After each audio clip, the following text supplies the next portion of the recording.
Bullshit. Pretend for a moment you've entered a parallel universe, free of bullshit and full of bold solutions.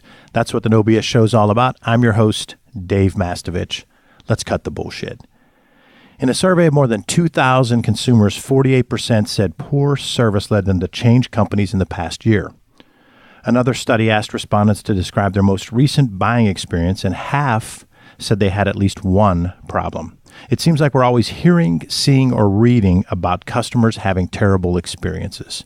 When our service is lacking, what do we tell the client or customer? When we miss an internal deadline or fail to hit a goal, what do we say to our boss? We were crazy busy and things got pushed back. Or insert supposed crisis happened, so I had to spend time fixing it. He was a difficult customer. He was impatient and rude. So-and-so was working on that, and I had to wait for her to finish it. Our price was too high, so we lost the sale. And the list could go on. Sometimes legitimate roadblocks keep us from meeting deadlines, being on time, or reaching our goals. However, bosses, peers, and clients are often frustrated and perceive the responses as excuses rather than reality. Why the disconnect? The focus is on the instance rather than the issue. If people are continually disappointed or you regularly miss deadlines, it doesn't matter what happened in the most recent instance. The issue is you don't deliver what you promise. After the fact, time is wasted rationalizing with phrases like, we were crazy busy, and self-improvement opportunities are lost.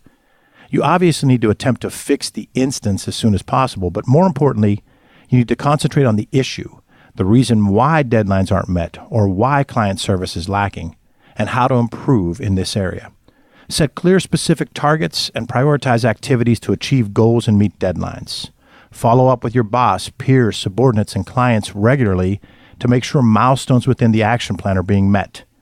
Listen to the customer and provide value-added service or a discount when something doesn't go as well as expected. And stay away from those tired, old excuses. The next time you're asked why something didn't go as planned, take personal responsibility and focus on the issue, not the instance. Our guest today is Kieran ODea, who recently joined Horowitz, Rudoy, and Rotman as a partner in the firm's accounting and auditing group.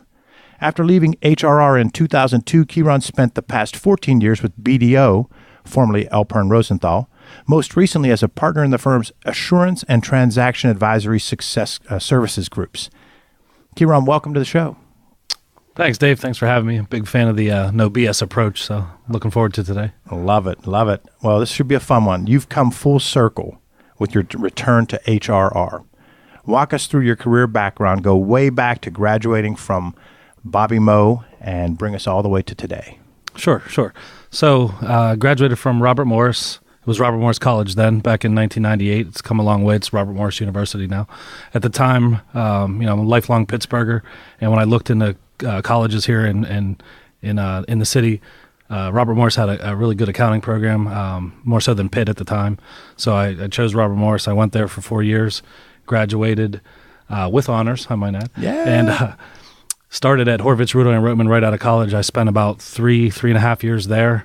It was a smaller firm at the time, maybe about 40 employees, working a lot with family-owned businesses, kind of middle market companies, smaller middle market companies. At the time, I didn't know that I wanted to be in public accounting for my entire career, so I wanted to try some different things, and I actually took a job as a consultant. And not to really bore the listeners with accounting history, but at that time there was an act came out called Sarbanes-Oxley, which happened a lot because of the Enron crisis and the folding of Arthur Andersen. So it was a lot of internal control work at large public companies had to be done in order to protect stockholders. So I took a job as a consultant, but I found myself doing a lot of work in that area. And for anyone that knows internal controls, it's pretty boring stuff. So I did a project with Alpern Rosenthal, and they offered me a job. And so I thought, it was a kind of a growing progressive firm. I joined there. Still wasn't sure that I wanted to be in public accounting, but I was seeing some different opportunities. So I worked there. The firm really started to grow, became one of the predominant middle market firms in the city. My career kind of progressed very nicely there. I was promoted quickly to manager, senior manager, partner, and was a partner at the firm for 4 or 5 years. And then, like most you see with a lot of other middle market firms here in Pittsburgh, the start of the national kind of consolidation of accounting firms was happening, and Alper & Rosenthal merged with BDO. While I was at Alper, I spent most of my time on the audit side and worked with a lot of private equity companies, so I started to do a lot of transaction work. So when we merged with BDO, and the national firm's model is more specialist as opposed to generalist. When I was at Alper, I worked with my clients from everything from audit work through mergers and acquisitions, tax work. And at BDO, they wanted us to focus more so on a specialty group. So I joined the transaction advisory services practice. I started that practice here in Pittsburgh. I was the head of that group. And I really enjoyed the transaction work because I got to see a lot of how companies were bought and sold. But I missed being more of a generalist. I liked doing a lot of different things with my clients. So in the past, where I could work with a client, watch them buy an acquisition, see how it was merged into their company, or if they held it and sold it, I would be involved in the dissolution of that organization. On the transaction side of BDO, I was really just helping people buy companies, and then I was off to the next project. So I felt like I was losing a little bit of the diversity in my skill set. So I had been stayed in touch with the partners at Horvitz, Rudoy, and Rotman over the years, and had talked about coming back there. It's kind of an exciting opportunity because it's a smaller firm, but it reminds me a lot of Alper & Rosenthal when I started there, in that we work mostly with middle market companies here in the Pittsburgh area. So we're looking to kind of grow that practice and build to be more of a predominant middle market firm in this area. Diverse background. One of the things that I often talk about is that the first job, no matter what it is, can be hugely beneficial if you take that approach. And I also talk about enjoying the journey. So talk about the value of going to the smaller firm with your first job out of school as opposed to the bigger firm where you'd have a more structured, do one or two things type of responsibility. Yeah, definitely. I mean, there's a huge difference. And I've seen, both sides of the spectrum. It's at a smaller firm, you definitely get more into the details. So for some of these companies, they might not have a sophisticated CFO or a CFO at all. You deal more directly with the owner of the company. You're working with them on lots of different strategies for maximizing the family wealth, minimizing taxes, the direction of the company. So you're more of a trusted advisor. And, that takes time, obviously. When you start at a smaller firm, you don't, walk in day one with those expectations, but you do get more involved in the day-to-day operations of the company and helping them in a lot of different avenues. With bigger companies, they have a sophisticated accounting department, a sophisticated CFO. They have their own financial reporting. So you're doing more compliance work there. You're helping them finish their year-end audit for bank compliance or regulations. You're gathering information for taxes, but you're not as involved in the operations of the company because, like I said, they have those internal resources. So I think, there's great experiences in both types of firms. I think if you want to work outside of Pittsburgh, sometimes it's better to get the large national firm name so that you can put that on your resume and go forward. I think one of the statistics I saw was that 75% of the people that start in public accounting don't end up in public accounting. You need 2 years of experience to get a CPA license, but it's not necessarily a career for everybody. So some people need to think about where they want to end up to understand where they want to start. So if you want to be at a $100 million local kind of manufacturing company, you're better off starting at a smaller firm. If you're looking to go to the national SEC public company, you're better off at a big four or even some of the new national firms in the city. That's great advice. So talk about mid-market, because I'll give you my reasoning. I think that each industry kind of defines small, mid, and large a little bit differently. So with the financial firms that we work with and with private equity firms, they describe mid-market in a similar fashion. Can you just walk through that for our listeners, what you would define as mid-market? Yeah, that's a great question, Dave. I think you're right. Middle market to people, when you say that could mean anything from a company with $10 million in revenue to $500 million in revenue. And so there's really different spaces in the middle market. Middle market generally means not a public company, so not something that would be traded on a public stock exchange. It's a privately owned company, meaning it's a family-owned, multi-generational company, or a company that's owned by a private equity fund or a group of investors, or it could even be a small subsidiary, a U.S. subsidiary of a foreign corporation. But those type of companies are what defines middle market. Where you play in that middle market space could widely vary from $10 million in revenue to $500 million in revenue is a huge space. So most people kind of say lower middle market or true middle market or upper middle market. I think a firm like Horvitz, Rudow and Rotman, we're really a lower middle market firm. I mean, our clients are generally based in size anywhere from a few million in revenue up to, some on the top end of 100, 150 million in revenue. But our sweet spot would be probably 10 million in revenue to about 70 million in revenue. Okay. Makes sense. Now, one of the things that is so intriguing to me is the whole private equity space. And I've found that that's an eclectic bunch when you talk to private equity people, that they are very broad in their understanding of multiple industries. They're like gamblers in a way, big time risk takers. Talk a little bit about private equity. Yeah, it's a great space. I think one of the terms that you hear all the private equity guys like to say is we're industry agnostic. And I'm thinking, well, what the hell does that mean? Let's cut the BS, Dave. Yeah. And that pretty much means they'll play in any space. I mean, they don't want to do anything in real estate, and private equity seems to love manufacturing because there's some tangible assets there that they could leverage. But it is the gambler mentality. These are guys that are pretty bright guys, have been to business school, have seen a lot of different things, and like to kind of place bets on some of these companies. And there's a lot of financial modeling that goes into it, and they build a lot of cash flow analysis and financial models. But I think there's a lot of intuition.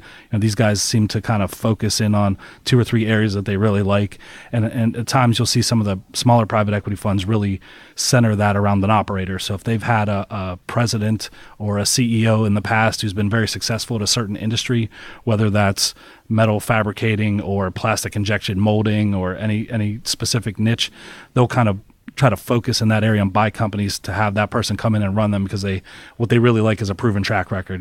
They like to gamble, but it's not like tech companies. There's a big difference sometimes people don't understand between private equity and venture capital. Venture capitalists like to make more of the risky bets. They're looking for the startup that could go public or be sold to a public company. But, maybe 60, 70% of the money that they put out ends up kind of folding up or being used up. Whereas private equity is a little more safer. They're probably looking for somewhere between a 20 and 30% return every year. So they tend to be in the more traditional markets. They tend to be with more traditional industries. But like you said, they do like to get out there and put money at risk. Mm-hmm. So you go from HRR to a big one, Alper & Rosenthal, which becomes BDO, and now you're back. Talk about the specifics. You sort of alluded to it in your other answers, but talk about the specifics of what really is compelling to you, what you missed about the smaller company when you were at the bigger company. Part of it is, I'm a Pittsburgh guy. My family was, my mom's family was from here. My dad was from Ireland, but met my mom in Spain, and then they came back to Pittsburgh, and he loved it here. And so I was born and raised here. I went to college here. My wife, I've known my wife since we were 12 years old. We met in high school. And so I really like Pittsburgh. I enjoy Pittsburgh, and I stayed away from the national firms when I graduated from college because I wanted to stay here. So some of that was geographical. I didn't like as much of the traveling. I didn't like as much of not even as much being out of town. If I'm out of town a few days a month, that's not a big deal. But I liked working in the Pittsburgh market with clients here in Pittsburgh. As a professional service provider, most of the marketing we do is personal marketing, face-to-face contacts with lawyers and bankers and other accountants, and that's done in this market. And I was getting pulled further and further from the Pittsburgh market, so some of it was a step back to that, and some of it, like I mentioned earlier, was really working with these smaller companies in the form of being a trusted advisor. It's nice to know that when they have a life crisis, whether it's their business or their family, that these people will reach out to you and make you a part of their inner circle. And when you're working with larger companies, that's not really the case. You're more compliance at that point. And the compliance work is, it's very heavily regulated. It's also very competitive. It's very fee driven because people look at it and say, well, you can do an audit. This guy can do an audit. Where are the value add services? And you don't have as much of the value added services with the larger companies that you can bring to the smaller companies. And you just don't get that personal relationship and personal feeling. I've seen you in meetings when you're doing a quick analysis, when people are talking about they're talking about their issue and they're showing you some financials, and you'll very quickly come and make some points. And I liken it to us, say Suzanne, who's here producing the show, and myself or other people on my team, the 3 mics and people like that. If we see something, we immediately notice certain trends, and we can quickly say, here's where we think you are from a marketing a content standpoint, a strategy standpoint. Tell me a little bit about what happens when you get an issue, like when we've been together at a meeting and you're quickly seeing something and you'll say, hey, what about this? What about that? Just talk about how, because it seems like it gets you juiced. Yeah, I'm smiling as you say that. It's magic, right? And for some people, some people are great at art. Some people are great at music. I can't play the piano, and you don't want to hear me sing.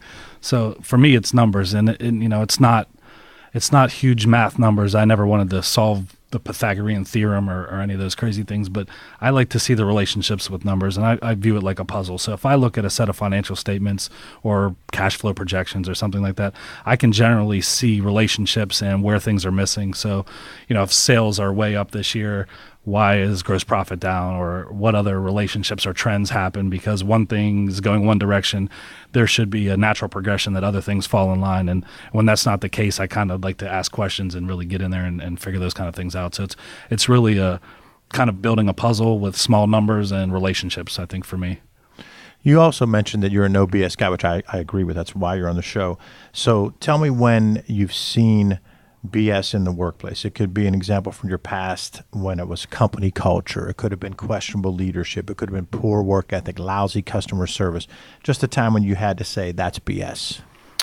Yeah, that's a great question. I think it's always been, for me, firm leadership. And no matter what firm you're with, I think sometimes they want to project an image of culture to the market that people don't live internally in the firm. And that's where I think it's kind of BS. I've always been a pretty genuine guy. I think anyone who knows me knows that if you ask me a question, you're going to get an honest answer.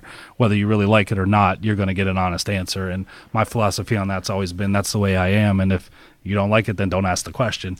So I think it's pretty much just when people project an image externally that they don't live up to internally, I think that frustrates me a lot.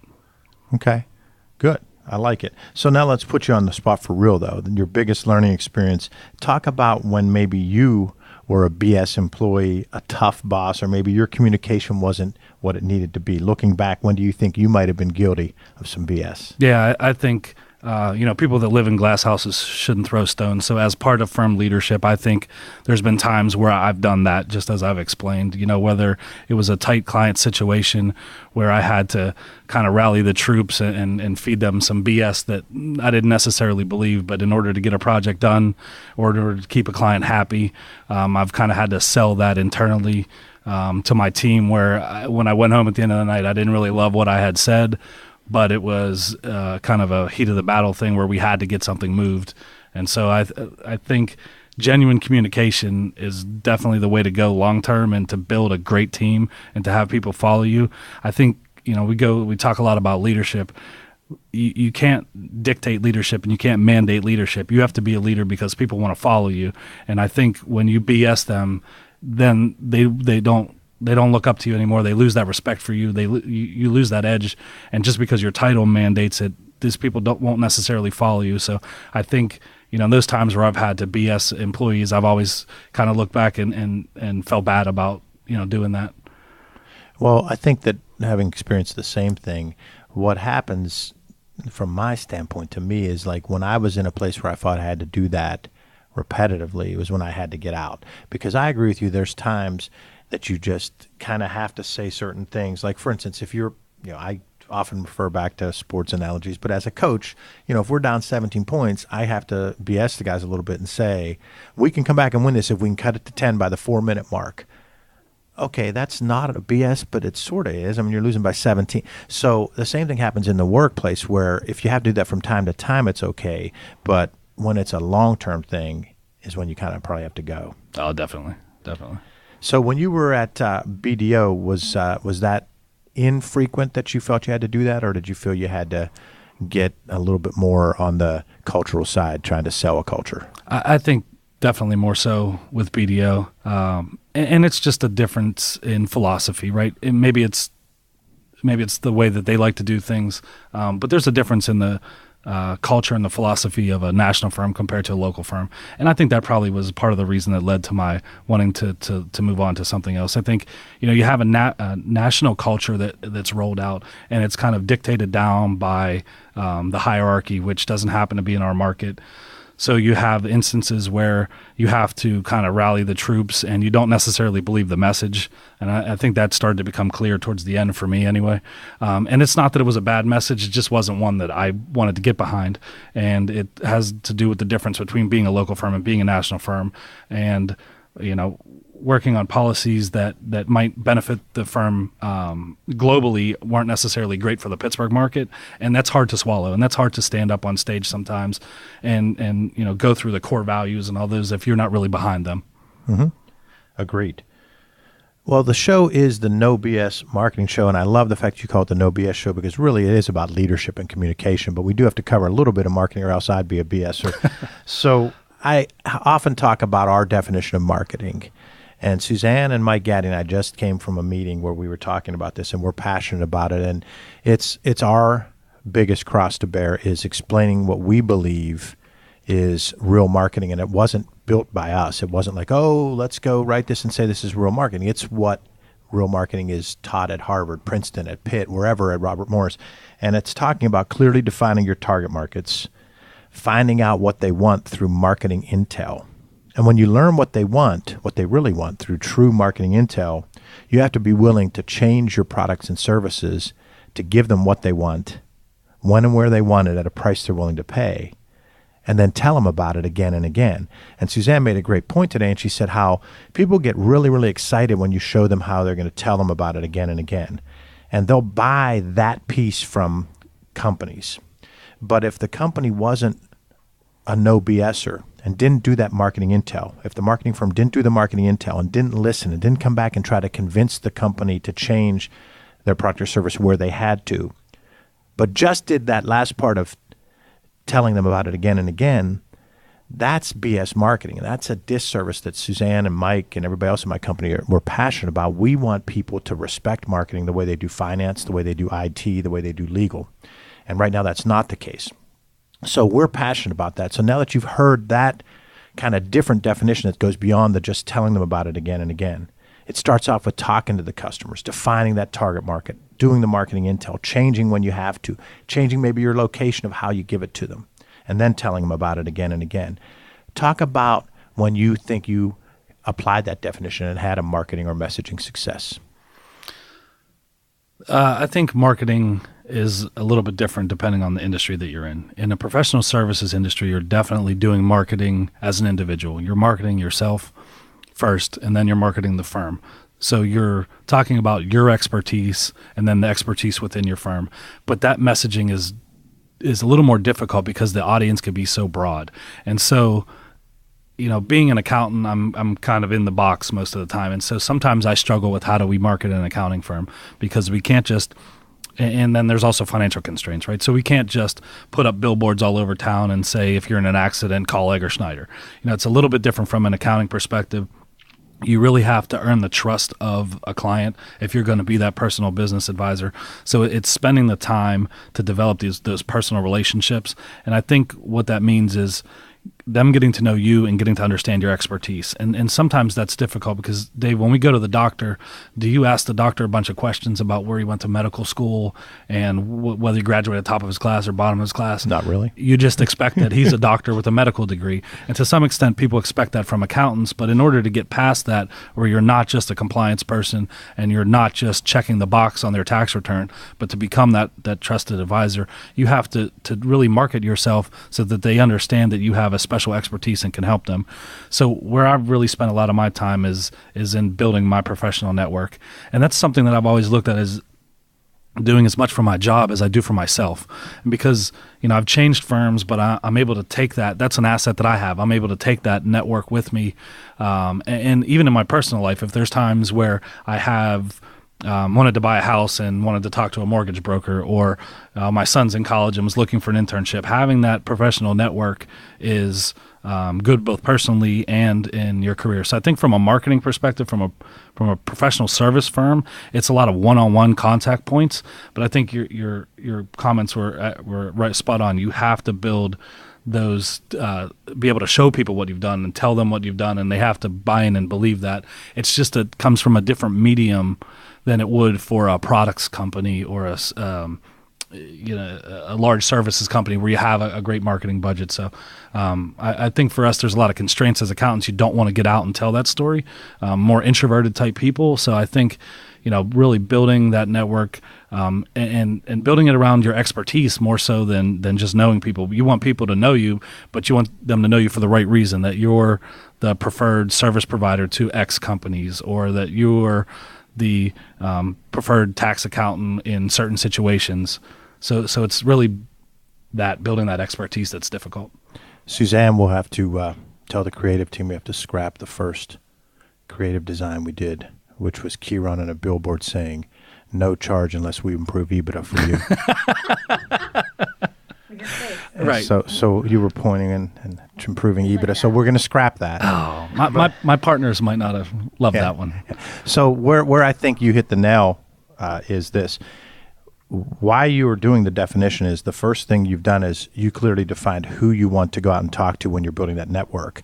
And then when you talk to them, you were asking them a lot of questions to find out what they want and how your service might apply to what they want or what their friends want.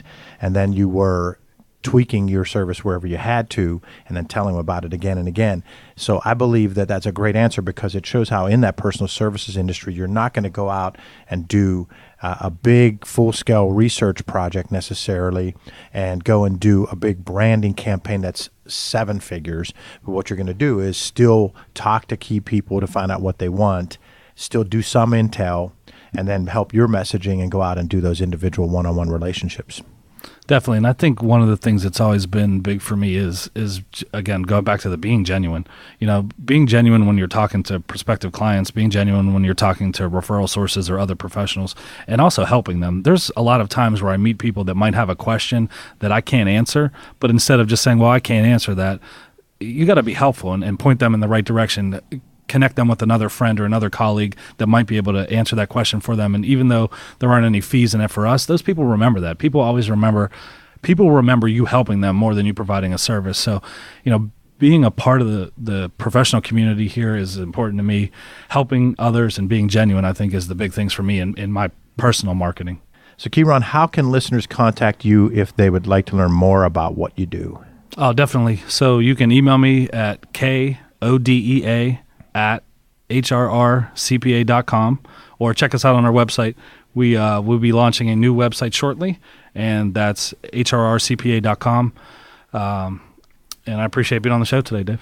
Thank you for being on the show, and thanks to our listeners for joining us for the No Bullshit Marketing Podcast. Visit nobullshitmarketing.biz, B-I-Z, for show notes plus additional marketing and messaging resources. Are you signed up for light reading? You'll receive valuable strategies every other week to improve your marketing and build your content. It really is light, intended to be read in 2 minutes or less, and it just might trigger bright ideas for you.